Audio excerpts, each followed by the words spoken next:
the internet. I love it.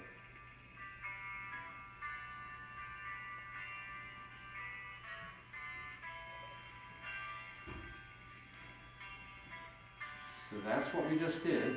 Here's the new part.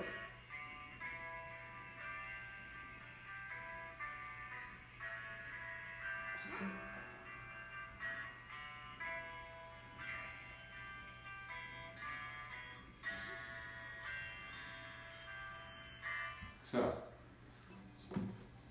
this new part. Sorry.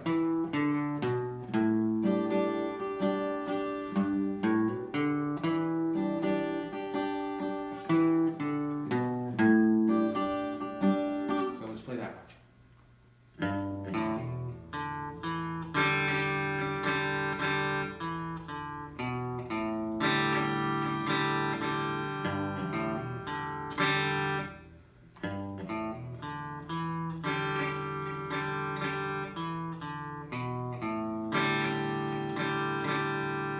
Good. I just want to mention one little thing that I hopefully will help you. When you do that first bit, when you do the with or without that G note on the sixth string, watch my fingers here carefully and you'll see.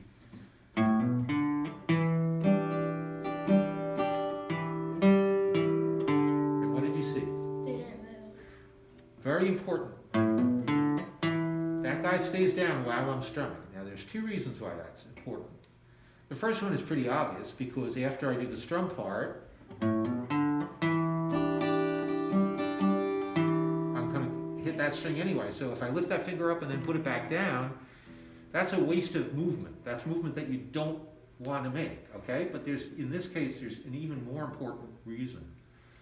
When you're listening to this at first, how many guitars do you hear in there? You're one. Good, okay? But that's because you've got a good ear. But if someone who wasn't as sharp as you might hear it like this. There's a guy doing this, and then there's another guy over here going, right? Because it kind of sounds like that. And one of the things that will help get more of that sound, make it almost sound like two guitars, is if this note keeps ringing while I play the chords. You hear that still in there? Da! It's still in there. And that makes it sound like one guitar is going. And the other guy is just, but you're doing both jobs at once, okay? So by holding that finger down, you create more of the sound of two different things. A bass line going, da, da, da,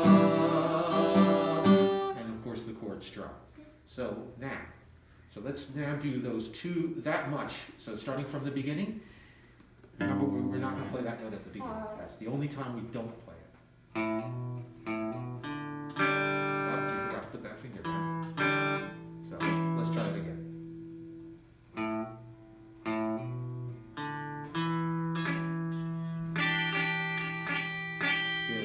It's already down, you don't have to move it.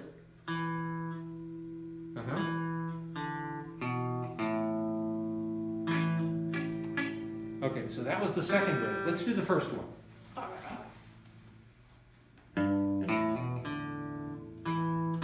No, keep that finger down. Keep it down, Andrew.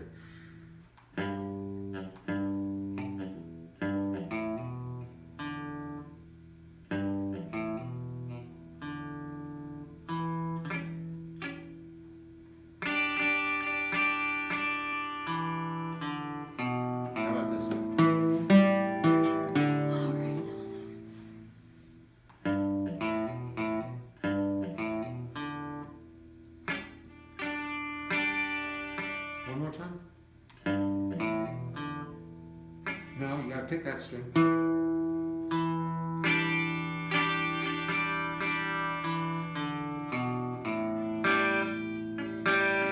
Groundhog Day. Okay, you did exactly the same thing. You played the second lick, not the first lick. Oh, I'm playing the first. So do this. So just do this for me. Okay, just do that. No, just do that. Just what I just played. So,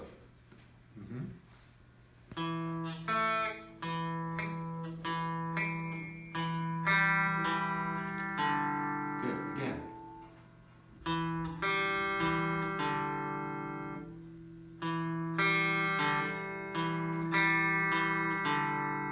Good. Now, what do you notice about that? I don't have to lift my finger. Very good. Yes. And when you don't lift your finger, it sounds better because you get more ringing. Instead of, it's a subtle difference, but it's actually a big difference in the overall sound of the song. So that's very good to notice. Now, I noticed something else which you also might want to pay attention to. If you're not going to lift that finger, and I would definitely recommend that you don't want to lift that finger, but if you're not going to lift it, you're going to have to make sure it's right on the tippy tip so it doesn't touch the third string, because if it touches the third string, you get, instead of, you get that muffled. So one of the things that you realize is if you're going to, you have to be very precise when you're playing the guitar. Your finger has to touch only the string that you want to. If it touches another string, it might be blocking out or muting out or muffling a sound that we don't want muffled. So